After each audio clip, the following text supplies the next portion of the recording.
Hello friends, welcome to Nila's moral stories. வாங்க என்னத்த story பார்க்கலாம்.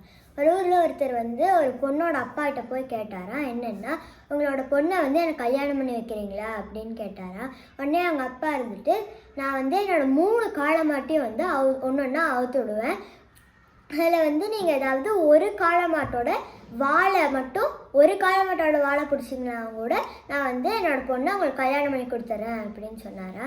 உடனே அவரும் சரி அப்படின்னு ஒத்துக்கிட்டு போய் நின்னாரா.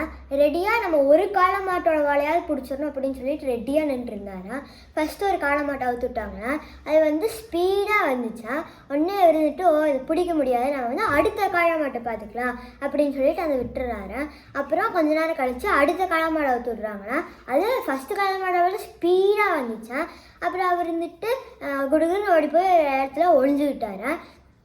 அப்புறம் நம்ம அடுத்த காலமாட கடைசி காலமோட 3வது காலமாட பார்த்துக்கலாம் அப்படின்னு சொல்லி நினச்சிட்டு அப்புறம் கொஞ்ச நேரம் கழித்து 3வது காலமாடை அவுத்து விட்டாங்கன்னா அந்த 3வது காலமாடை பார்த்தோன்னே ஒரு சிரிப்பாக வந்துடுச்சா. ஏன்னா அது ஒரு எலும்பும் தோலாக ரொம்ப சோம்பேறித்தனமாக ஒரு ஆக்டிவ்னஸ்ஸே இல்லாமல் ஒரு எனர்ஜியே இல்லாமல் ரொம்ப சோம்பேறித்தனமாக மெதுவாக நடந்து வந்துச்சா. உடனே இதுதான் சான்ஸு அப்படின்னு சொல்லிட்டு குடுகுன்னு ஓடி போய் எட்டி அந்த காலமாட்டு மேலே குதிக்கு போனாராம் வாழ் சொல்கிறதுக்கு. அப்புறம் பார்த்தா இவருக்கு ஒரே ஆச்சரியமா, ஏன்னா அந்த காளமாட்டுக்கு வாழே கிடையாதுதான்.